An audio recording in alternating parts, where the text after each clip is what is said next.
Welcome to Ratchet Book Club, where we read hood classics and good classics. I'm Derek. 916-633-1537, Ratchet and Ratchet at gmail.com, Ratchet Book Club on Twitter, Ratchet Book Club on Facebook. Welcome to Ratchet Book Club, where we read hood classics and good classics. I'm Derek. 916-633-1537, Ratchet and Ratchet at gmail.com, Ratchet Book Club on Twitter, Ratchet Book Club on Facebook. I don't know how y'all feel about this book. I love it personally. But even more important than that to me is the fact that I am on my third day in a row doing a show. It hasn't been like that since like February of this year, maybe March, because I had so much other stuff going on. And it's nice to be able to get back to this, get back to the love, you know. So it's a children's book, y'all. I hope y'all are enjoying it. I hope your kids are enjoying it because they should get a blast out of it. But yeah, I'm having fun. Chapter 21, Ron. Ron had curly hair and little feet. I want to play kickball, he said. You can't play, said Terrence. Get out of here, said Dee Dee. Scram, said Jason. I want to play kickball, said Ron. Well, you're not playing, said Terrence. Beat it. Ron stomped across the playground to the hopscotch area. Jenny was playing hopscotch with Louis. Jenny was on 9. Louis was still on 4, but it was his turn. I want to play kickball, Ron said. So go play kickball, said Louis. Terrence won't let me play, said Ron. Louis walked with Ron to the kickball field. Hey, what about our hopscotch game? Jenny asked. You won, said Louis. I just beat Louis in hopscotch, Jenny announced. Leslie, Rondi, and Allison flocked around her. Hey, Louis, Damien shouted. Do you want to play kickball? All right, said Louis. Ron and I will both play. No, said Terrence. Ron isn't playing. Anyone who wants to play can play, said Louis. No, he can't, said Terrence. It's my ball. It isn't your ball, said Louis. You gave it to me, said Terrence. I gave it to you to share, said Louis. If you can't share it, you can't have it. Oh, all right, said Terrence, but I get to pitch. Ron and I will stand everybody, Louis announced. For those of y'all who are unsure of what that means, it's a 90s term. Stand means it's just you and whoever you say versus everybody else. It's me and you versus the world. Which is fine in certain sports, but in kickball? 2 people? There's a lot of places to cover for there to be 2 people stand everybody. That's okay. All right, said Jason. We'll murder them. We'll kill them, said Dee Dee. We'll smash them, said Myron. We'll see, said Louis. Ron pitched, and Louis played the other 8 positions. 20 minutes later, they finally got 3 outs. The score was 21-0. Ron was up first. Infield in, shouted Damien. Everybody moved within 10 feet of home plate. All right, Ron, Louis shouted. Kick it over their heads. Ron kicked the ball only 3.5 feet. Todd picked it up and threw him out. Louis was up. Everybody ran back to the edge of the outfield. Still, Louis kicked the ball over their heads for a home run. Everybody ran all the way back in again for Ron's up. He kicked the ball only 2 feet. Dee Dee tagged him out. Louis kicked another home run. Ron then kicked the ball a foot and tripped over it on his way to first base. 3 outs. Ron and Louis held the other team to only 5 runs the next inning. But that was because the bell rang. Lunch was finally over. Louis and Ron lost 26-2. Ron had a wonderful time. The next day, Ron said, I want to play kickball. You can't play, said Terrence. Get out of here, said Jason. Scram, said Dee Dee. I want to play kickball, Ron told Louis. Louis walked with him to the kickball field. Ron and I will stand all of you. Everybody liked the teams. Ron pitched while Louis played the other 8 positions. They lost 57-2. After the game, Louis took Ron aside. Listen, Ron, he said, why do you always want to play kickball? You can't kick. You can't field. You can't even run to first base. You just get smashed every game. Hey, now wait a second, said Ron. Don't go blaming it all on me. You're half the team too, you know. And with that, he punched Louis in the stomach. And he punched a heck of a lot harder than he kicked. Chapter 22. The Three Erics. In Miss Jewell's class, there were three children named Eric. Eric Fry, Eric Bacon, and Eric Ovens. They were known throughout the school for being fat. Eric Fry sat at this end of the room, Eric Bacon sat in the middle of the room, and Eric Ovens sat at that end of the room. There was a joke around Wayside School that if all three Erics were on the same end of the room at the same time, the whole school would tip over. Eric Bacon hated jokes like that. That's not surprising. After all, he wasn't even fat. In fact, he was the skinniest kid in Miss Jewell's class. But nobody seemed to notice. The other two Erics were fat, so everybody just thought that all Erics were fat. But I'm not fat, Eric Bacon insisted. What's your name? Asked Jason. Eric, said Eric Bacon. Then you're fat, Jason concluded. And pretty soon, skinny little Eric Bacon, the skinniest kid in Miss Jewell's class, had the nickname Fatso. Eric Fry really was fat. He was also the best athlete in Miss Jewell's class. His body was solid muscle. However, nobody ever noticed. The other two Erics weren't very good at sports. Eric Ovens was clumsy. Eric Fatso Bacon was a good athlete for his size, but because he was so skinny, he didn't have much power. So naturally, everybody just assumed that Eric Fry was also clumsy and weak. After all, his name was Eric. Whenever the other kids chose up teams, Eric Fry was the last one picked. They never noticed his home runs or the fabulous catches he made. Like all great athletes, he made the impossible look easy. Of course, the other kids did notice the one time that he dropped the ball. Eric Fry was playing right field. Terrence belted a deep fly to left. Eric Fry raced all the way across the field after the ball, and at the last second dived at it. He caught it in midair on his fingertips. But as he hit the ground, the ball squirted loose. Well, what do you expect from Butterfingers, said Stephen. And since that time, Eric Fry's had the nickname Butterfingers. Eric Ovens was the nicest person in Miss Jewell's class. He treated everyone equally and always had a kind word to say. But because his name was Eric, everybody thought he was mean. Fatso was mean because everybody called him Fatso. Butterfingers was mean because he always had to play right field. So naturally, everyone just assumed that Eric Ovens was also mean. They called him Crabapple. Good morning, Allison, said Eric Ovens. How are you? Lay off, Crabapple, will you? Answered Allison. If you don't have something nice to say, don't say anything at all. All three of the Erics had nicknames. It was better that way. Otherwise, when someone said, hey, Eric, no one knew to whom he was talking. One time, all the Erics would answer, and the next time, none of them would answer. But when someone said, hey, Crabapple, then Eric Ovens knew they were talking to him. And if someone said, hey, Butterfingers, Eric Fry knew they meant him. And when someone said, hey, Fatso, Eric Bacon knew that he was being called. Chapter 23. Allison. Allison had pretty blonde hair and always wore a sky blue windbreaker. Her windbreaker was the same color as her eyes. She was best friends with Rondi. Rondi had blonde hair too, but she was missing her two front teeth. Allison had all her teeth. Allison used to say that she knocked Rondi's teeth out.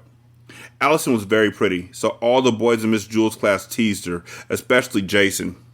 But Allison said, leave me alone or I'll knock your teeth out like I did Rondi's. The boys didn't bother her after that. One day, Allison brought a tangerine for lunch. She took the peel off in one piece. Miss Mush, the lunch teacher, walked up to her. Allison, may I have your tangerine? She asked. Miss Mush always gave food to the children, so Allison was happy to give her tangerine to Miss Mush. Miss Mush shoved it in her mouth and swallowed it in less than 4 seconds. Allison left the lunchroom and walked down to the library. The lunchroom was on the 15th story. The library was on the 7th. Allison already had her book. She just went to the library because it was nice and quiet there. The librarian walked up to Allison. What are you reading? She asked. Allison told her the name of the book. That sounds like a good book, said the librarian. I never read that one. May I borrow it? The librarian always lent books to the children. Allison was glad to be able to return the favor. She gave the librarian the book, then walked down the stairs outside to the playground. All of Allison's friends were playing freeze tag. Allison didn't feel like playing. She reached into the pocket of her sky blue windbreaker and took out a tennis ball. She bounced it a couple times on the ground. Louis came up to her. Hi, Allison, he said. May I play with your tennis ball? Louis always gave balls to the children. Allison happily gave her ball to Louis. Louis threw a ball all the way to the other side of the playground. Then he went chasing after it. Allison didn't feel like doing anything. Jason ran up and tagged her. "You're frozen," he said. "Get out of here before I knock your teeth out," said Allison. Jason shrugged his shoulders and left. Allison went back inside and up the 30 flights of stairs in Miss Jewls' room. The lunch period wasn't over yet, but Allison didn't feel like doing anything else. She had given her food to the lunch teacher, her book to the librarian, and her ball to the yard teacher. She went inside the classroom. Miss Jewls was there. "Oh, Allison, I'm glad you're here," said Miss Jewls. "I'm having trouble with an arithmetic problem. Maybe you can help." "Sure," said Allison. Miss Jewls always helped the children with their problems. Allison was happy to help. "How do you spell chair?" said Miss Jewls. "Chair," said Allison. "Yes, that's right," said Miss Jewls. "I knew it wasn't Chare, but I couldn't remember what it was." "That's not an arithmetic problem," said Allison. "That's spelling." "Yes, you're right again," said Miss Jewls. "I always get the two mixed up." The bell rang. The lunch period was over. Allison could hear the other children running up the stairs. "Allison," said Miss Jewls, "you learned a very important secret today, and I don't want you to tell any of the other children, not even Rondi." "What was that?" asked Allison. She didn't even know that she had learned a secret. She loved secrets. "You learned the children are really smarter than their teachers," said Miss Jewls. "Oh, that's no secret," said Allison. "Everybody knows that." Chapter 24, Damien. Damien had hazel eyes with a little black dot in the middle of each of them. The dots were called pupils. So was Damien. He was a pupil in Miss Jewls' class. Miss Jewls was about to show the class a movie. She turned out the lights. When it was dark, Damien's pupils got bigger. "Damien," said Miss Jewls, "run downstairs and ask Louis if you'd like to see the movie with us." Damien ran down the 30 flights of stairs to the playground. He stepped outside as Louis was hooking up a tetherball. "Hey, Louis," Damien called. "Do you want to see a movie in Miss Jewls' class?" Louis rubbed his chin. "What movie?" he asked. Damien shrugged his shoulders.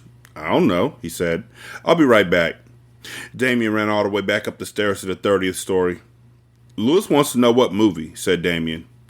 "Does he want to know the name of the movie or what the movie's about?" asked Miss Jewls. "I don't know," said Damien. "I'll ask him."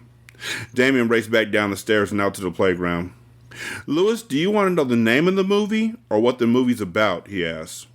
"The name," said Louis. "Okay," said Damien. Damien hurried back up the 30 flights of stairs. He took the stairs two at a time. "He wants to know the name," said Damien. "Turtles," said Miss Jewls. Damien turned around, took a deep breath, and then ran back down the stairs. "Turtles," Damien told Louis. "Hey, that might be good," said Louis. "What's it about?" "I'm not sure," said Damien. "I'll find out."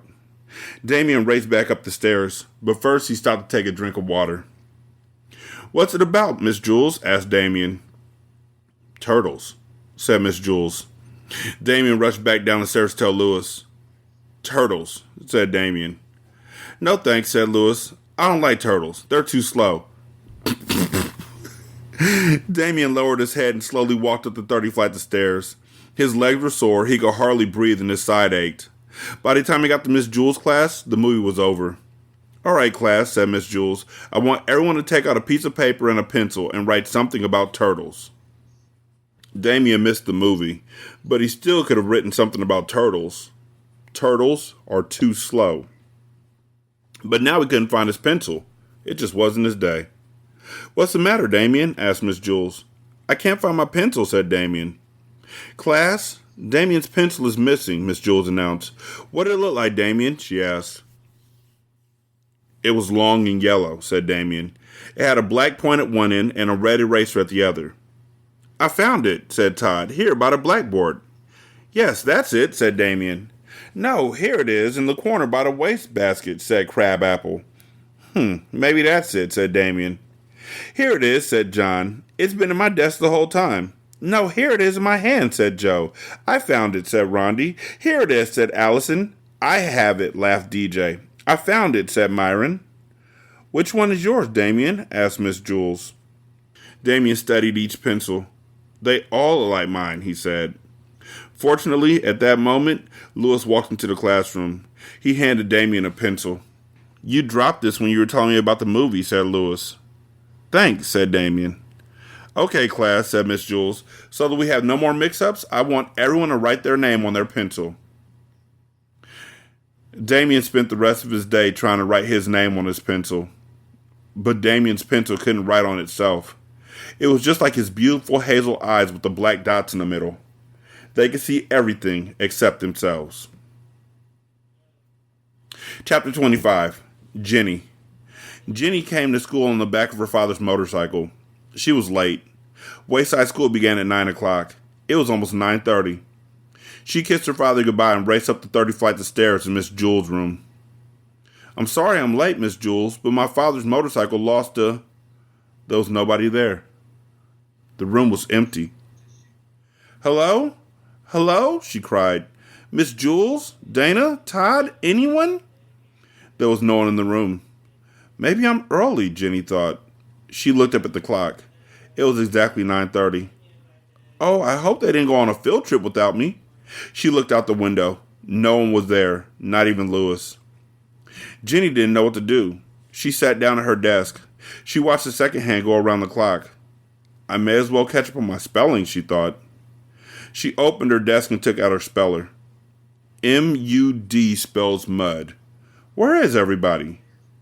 B-L-O-O-D spells blood. I hope nothing happened to him. B-L-A-C-K spells black. Jenny heard footsteps coming down the hall. She began to work very fast. H-A-C-K spells hack. S-M-A-C-K spells smack. Someone opened the door. Jenny turned around. Ack! She gasped. He was a man Jenny had never seen before. He had a black mustache and a matching attaché case. Jenny jumped out of her seat. Get back in your seat, the man said. Jenny slowly sat down. The man walked over and sat down in Dana's seat, facing Jenny. He opened his attaché case and removed some papers. What's your name? He asked her. Jenny, Jenny whispered. Jenny? The man repeated as if he didn't believe her. Well, it's actually Jennifer. Jenny for short, said Jenny. I see, said the man. He took the speller from Jenny's desk. Jenny's name was written across the top. He put the speller in his attaché case. What are you doing here, Jennifer? He asked. This is my classroom, said Jenny. Are you sure? The man asked. Yes, I think so. I mean, where's the rest of your class? The man asked. I don't know, said Jenny. Maybe they went on a field trip. No, said the man. They didn't go on a field trip. Well, I don't know where they are, Jenny cried. I was half an hour late today, and when I got here, everybody was gone. Really? Did something happen to them? The man didn't answer her. He wrote something on a piece of paper. Tell me something, Jennifer. When you came to school today and saw that no one was here, weren't you somewhat puzzled? Yes, said Jenny. What happened to them? If you're really so concerned and so puzzled, said the man, why did you work on spelling? I don't know, said Jenny. It would seem to me, the man said, that if a child came to school and no one was there, she might play games or walk around or go home, but certainly not work on spelling. Jenny began to cry. I didn't know what to do. I was late and had to ride on a motorcycle and nobody was here, and now you're asking me all kind of questions, and I'm afraid of what has happened to Dana and Miss Jules and Rondi and Allison. The man didn't understand one word she said. Jenny heard more footsteps. The man got up and opened the door. 2 more men came in. One had a black mustache like the first man. The other man was bald. Jenny was frightened by them. Does she know? Asked the newcomer with the mustache. She claims she knows nothing, the first man answered. She says she was late today, and when she got here, everybody was gone. Do you believe her? Asked the man with the bald head. I'm not sure. She was working on her speller when I walked in. He reached into his attaché case and took out Jenny's speller. He handed it to the man with the bald head. The bald man read Jenny's name across the top of it. Tell me, Jenny, he said, why are you the only one here? I don't know, said Jenny. Has this ever happened before? He asked. No, never, said Jenny. He gave Jenny her speller. Put this inside your desk, he said. Jenny put it away. I'm satisfied, said the man with the bald head. Okay, Jennifer, said the first man. You can go now. Jenny got out of her seat. Jenny, the bald man called. Jenny slowly turned around. Yes, she whispered. Next time, don't come to school on a Saturday. Chapter 26, Terrence. Terrence is a good athlete, but a bad sport. Rondi and Allison were playing two-square with a red ball. Can I play? Asked Terrence. No, Allison replied. You have to let me play, Terrence said. Louis said we have to share the balls. Well, we're not sharing with you, said Allison. Oh, let him play, said Rondi. All right, said Allison. We'll play three-square. You better play right. I will, said Terrence. Allison bounced the ball to Rondi. Rondi bounced it over to Terrence. Terrence caught it and kicked it over the fence. You have to go get it, said Allison. Shut up, Dixie Cup, Terrence answered. Rondi ran and told Louis. DJ and Damien were playing basketball. Uh-oh, here comes Terrence, said Damien. Hey, let me play, said Terrence. Get lost, Terrence, said Damien. You have to share the balls. Louis said so, said Terrence. Okay, but just throw it in the basket. Don't kick it, said Damien. I won't, said Terrence. First, Damien took a shot. It bounced off the backboard and through the hoop. Next, DJ took a shot. He threw it underhand, way up in the air. It came down through the hoop without touching the rim. Then Terrence took a shot. He kicked it over the fence. You idiot, said Damien. Take a train, peanut brain, Terrence answered. DJ went and told Louis. Stephen, Calvin, Joe, John, and Leslie were playing Spud. Stephen was it. Everybody else had a number. Stephen had to throw the ball up in the air and call out a number. The person who had that number had to try to catch it. Can I play? Asked Terrence. No, said Calvin. You'll just kick the ball over the fence. No, said Joe. No way, said John. No, said Leslie. Sure, said Stephen. Newcomers were it. He gave the ball to Terrence. Just throw the ball in the air and call it a number between 1 and 5. Okay, said Terrence. The children formed a circle around Terrence. 1,000,000, yelled Terrence as he kicked the ball over the fence. What'd you do that for? Asked Stephen. Eat a frog, warthog, said Terrence. Stephen ran and told Louis. Terrence looked around. There was nothing to do. There were no balls left. Louis walked up to him. He was followed by Allison, Rondi, Damien, DJ, Stephen, Calvin, Joe, John, and Leslie. What's the matter, Terrence? Asked Louis. There's no balls, said Terrence. Do you have a green ball? No, said Louis. All of my balls have mysteriously disappeared. Darn it, said Terrence. There's nothing left to kick. Nothing left to kick? Asked Louis. Oh, I don't know about that. What do you think, Rondi? Is there anything left to kick? Rondi thought a minute. Then she smiled. Yes, there is something left to kick, she said.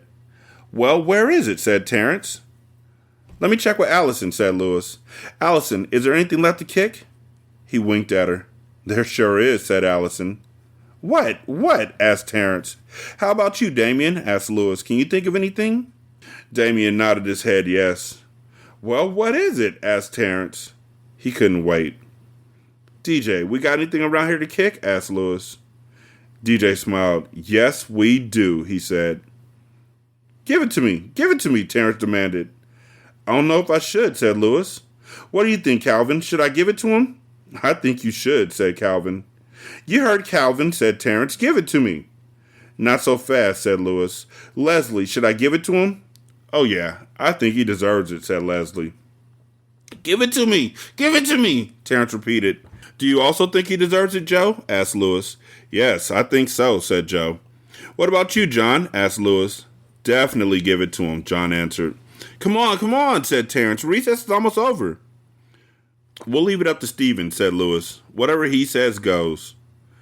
Let him have it, said Stephen. You heard him, Louis, said Terrence. Let me have it. Okay, said Louis. He picked Terrence up and kicked him over the fence. Chapter 27, Joy had forgotten her lunch at home. It was lunchtime. She was hungry. She didn't have a meal ticket. If she had had a meal ticket, she could have had a lunch from Miss Mush, the lunch teacher. She would have to be terribly hungry to eat a lunch made by Miss Mush. Even an empty brown paper sack would taste better. But that's how hungry Joy was. Damien had not forgotten his lunch. He had brought a lovely turkey sandwich, a big piece of chocolate cake, and a crisp red apple. All he needed was a glass of milk. He could get that from Miss Mush. Miss Mush didn't know how to ruin milk. Damien left his lunch on his desk and went to the end of the milk line. Joy didn't waste any time. She reached into Damien's sack and took out the apple. But then she spotted the turkey sandwich. She put back the apple, took the sandwich, and noticed the chocolate cake. She put back the sandwich and took out the cake. But then Joy had second thoughts. She put back the cake. Then she grabbed Damien's whole lunch. First she ate the sandwich. It was in a baggie. When she finished the sandwich, she placed the baggie on Jason's desk. Next, she ate the chocolate cake. It was wrapped in wax paper. She put the wax paper on Allison's desk. She ate the apple last. She placed the apple core on Dee Dee's desk. Then she put the empty sack on Calvin's desk. Damien returned with his glass of milk. "Miss Jules, my lunch is gone," he called. "I wonder where it could be," said Miss Jules. "Calvin took it," said Joy. "There's an empty sack on his desk." "Good work, Joy," said Miss Jules. "Calvin, I'm ashamed of you." She wrote Calvin's name on the blackboard under the word discipline. "Look, the baggie from Damien's turkey sandwich is on Jason's desk," Joy called. "Very good, Joy," said Miss Jules. "But how'd you know that Damien had a turkey sandwich?" "I'm just smart," said Joy. Miss Jules wrote Jason's name on the blackboard under Calvin's. "And there's the wax paper from the delicious chocolate cake on Allison's desk," Joy announced. Joy had chocolate all around her lips. Allison stood firm. She looked into Miss Jules' eyes. "I didn't eat his cake," she said. "The evidence is there on your desk," said Miss Jules. "Joy spotted it." She wrote Allison's name under Jason's. "Damien's apple core is on Dee Dee's desk," said Joy. "Very good, Joy," said Miss Jules. She wrote Dee Dee's name under Allison's. "Damien, I think you ought to thank Joy," said Miss Jules. "She solved the mystery." "Thank you, Joy," said Damien. Just then Louis walked in. "I have your lunch, Joy," he said. "Your mother brought it. You must have left it at home." "You mean you didn't have a lunch?" asked Miss Jules. "You must be very hungry." "No," said Joy, "not really. Since Damien didn't get to eat, he could have it." "Thanks a lot," said Damien. "You're the greatest." He ate Joy's lunch, an old bologna sandwich and a dried up carrot. "Joy, for being such a good detective and for being so generous with your lunch, you may help yourself to a Tootsie Roll Pop," said Miss Jules. "They're in the coffee can on top of my desk." Joy took one. Then, when Miss Jules wasn't looking, she took another. Calvin, Jason, Allison, and Dee Dee had their names on the blackboard under the word discipline. But they were good for the rest of the day, so at 2 o'clock, Miss Jules erased them. They forgot all about the whole thing. Damien had a lousy lunch instead of a great lunch, but 5 minutes later it didn't make any difference. He couldn't taste it anymore, and he was full. He went outside to play basketball and forgot about the whole thing. Joy had a great lunch and 2 Tootsie Roll Pops. But 5 minutes later, it didn't make any difference. She couldn't taste it anymore, and she was full. And at dinner time, she was hungry, just the same. But a horrible thing happened. Joy couldn't forget about stealing Damien's lunch. And for the rest of the year, every turkey sandwich, piece of chocolate cake, apple, and Tootsie Roll Pop tastes like Miss Mush's porridge. Chapter 28, Nancy. Nancy had big hands and big feet. He didn't like his name. He thought it was a girl's name. None of the other children in Miss Jules' class thought that Nancy's name was odd. They didn't think of it as a girl's name or a boy's name. Nancy was just the name of the quiet kid with the big hands and feet who sat over there in the corner next to John. Nancy was very quiet and shy. He was ashamed of his name. He only had one friend, a girl who went to class on the 23rd story of Wayside School. They were friends for a good reason. He didn't know her name, and she didn't know his. They just called each other "Hey You," or just plain "You." Nancy was afraid to ask his friend what her name was, because then he might have to tell her his name. He could never figure out why she never asked, but he was happy just to leave well enough alone. One morning, Nancy and his friend were late. When they got to the 23rd story, his friend's teacher was waiting outside. "Hurry up, you're late, Mac," said the teacher. Nancy's friend turned red. She didn't move. "Come on, Mac, shake a leg, get the lead out," said the teacher. "Your name is Mac," said Nancy. Mac was very pretty. She had red hair and freckles. She covered her face and ran into the room. "My name is Nancy," Nancy called after her. Mac stepped back outside. "I was ashamed to tell you my name," she said. "Me too," said Nancy. Nancy's a girl's name. "Oh, I think it's cute," said Mac. "I like the name Mac," said Nancy. "Mac is a boy's name," said Mac. "My mother had a rich aunt named Nancy," said Nancy. "That's why she gave me the name." "My mother once had a dog named Mac," said Mac. "Hey, do you want to trade?" Nancy asked. "Can we?" asked Mac. "I don't see why not," said Nancy. "Okay," said Mac. They both spun around 100 times in opposite directions until they were so dizzy that they fell over. When they stood up, Mac was Nancy and Nancy was Mac. They said goodbye. Then Mac raced up to Miss Jewel's room. He was no longer shy. "Hi, everybody. My name's Mac," he announced. "I traded names." He held out his big hand. Todd jumped up and shook it. "Hi, Mac," he said. "Glad to meet you." "How you doing, Mac?" said Ron. "Howdy, Mac," said Terrence. "Nice to meet you, Mac," said BB. "You traded names?" asked Jason. Jason didn't like his name either. "That's right, Jason, old boy," said Mac. "Is that allowed?" asked Jason. "Why not?" said Mac. "Hey, anybody want to trade?" Jason called. "I'll trade with you," said Terrence. He didn't like his name either. "Wait, I'll trade with you, Terrence," Mauricia said. Mauricia didn't like her name. "No, he's trading with me," said Jason. "I'll trade with you, Mauricia," said Damien. "No thanks," said Mauricia.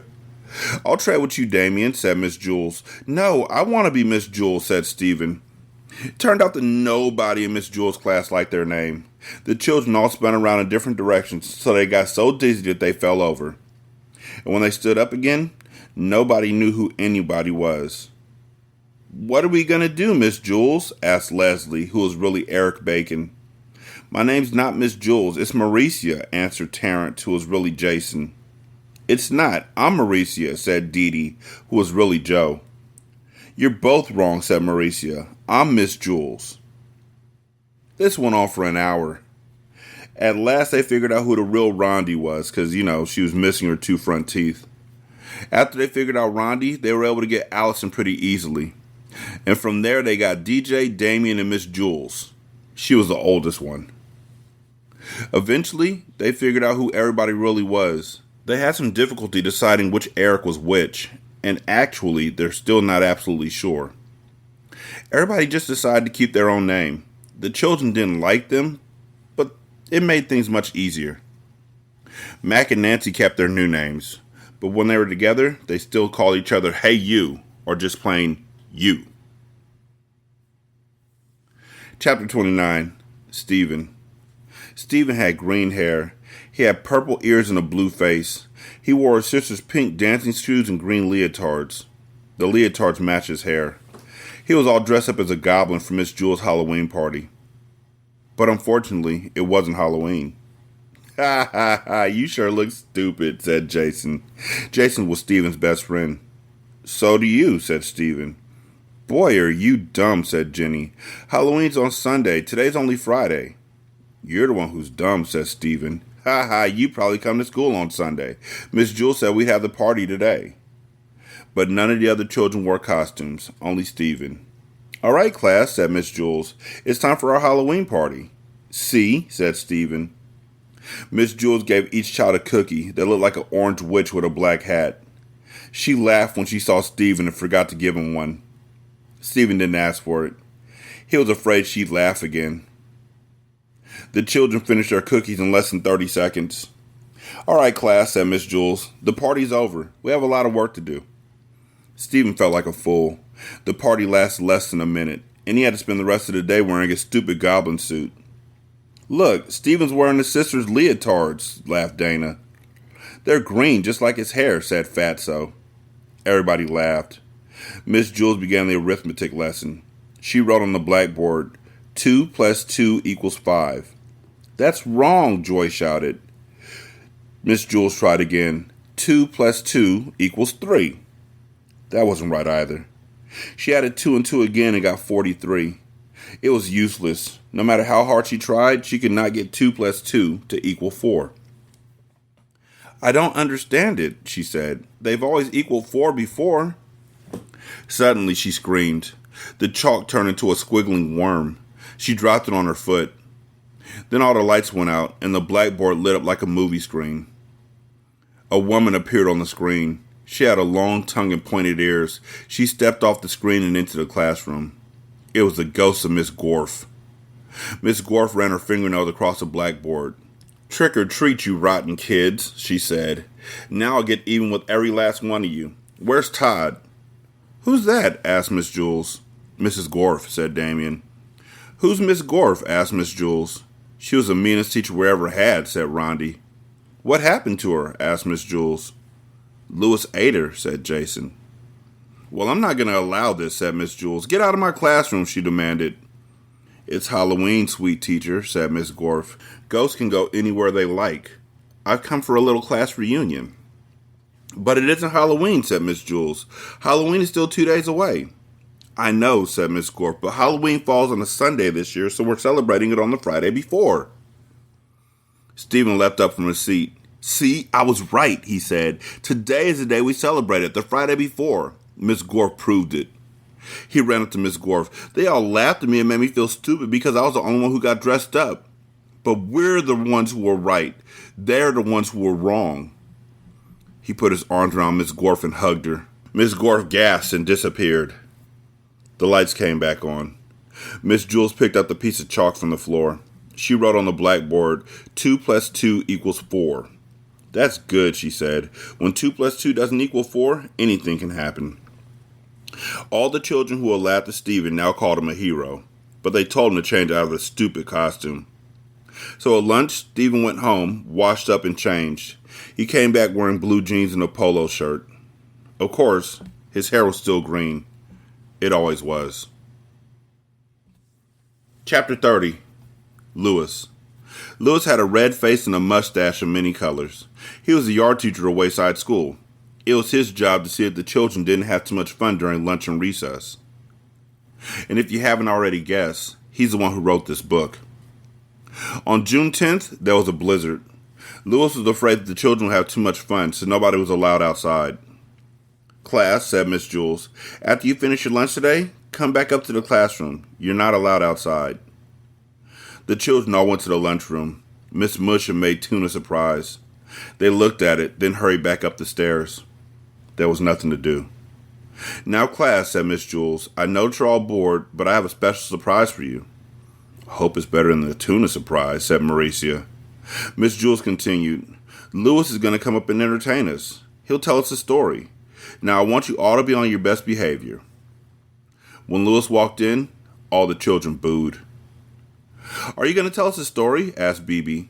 Yes, said Louis. Well, it better be good, Bibi warned. It better be better than the tuna surprise, said Butterfingers. I thought the tuna surprise was good, said Louis. You'd eat dirt if they put enough ketchup on it, said Mac. Hey, everybody, be quiet, said Todd. Let him tell the story. Not too loud, Louis, said Sherry. I'm trying to get some sleep. Louis sat in the middle of the room, and all the children gathered around. Louis began his story. This is a story about a school very much like this one. But before we get started, there's something you ought to know so you don't get confused. In this school, every classroom is on the same story. Which one? The 18th? Asked Jenny. No, said Louis. They're all on the ground.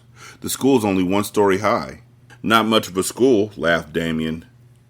Louis continued, Now you might think the children there are strange and silly. That's probably true. However, when I told them stories about you, they thought that you were strange and silly. Us, the children answered. How are we strange? I'm normal, said Stephen. Aren't I? As normal as I am, Joe assured him. The children at that school must be crazy, said Leslie. Real Lulus, Mauricia agreed. Tell us about them, Louis, BB demanded.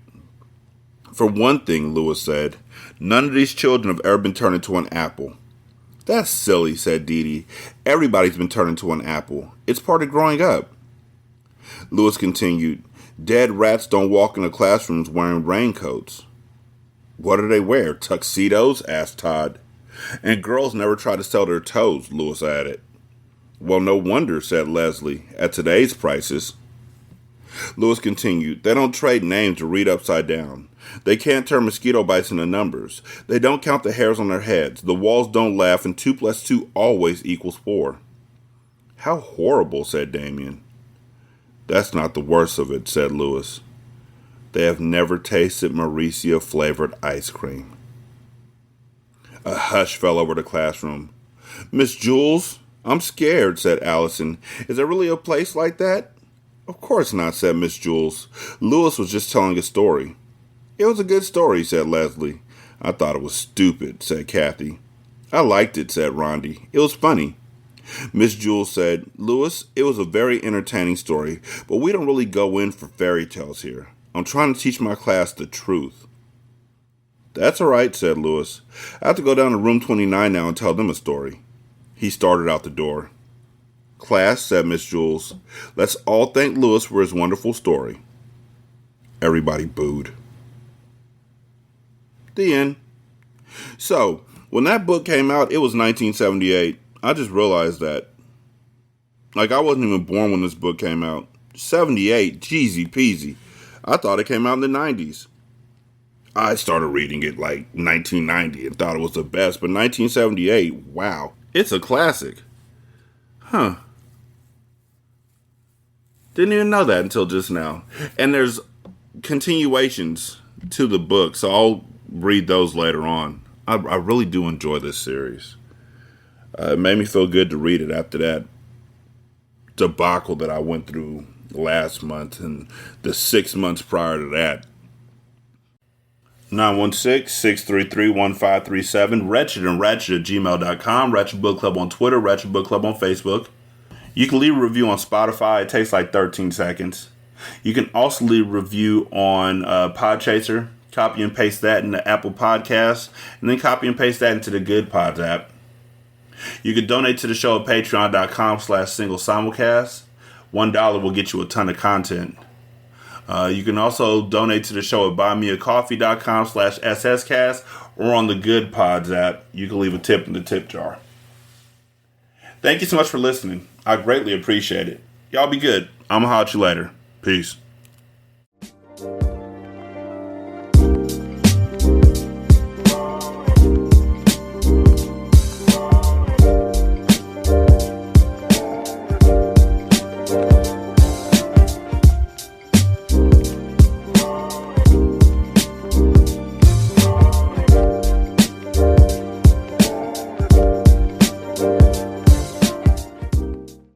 The intro and outro to Ratchet Book Club is by That Kid Garan, and it's called Goodbyes.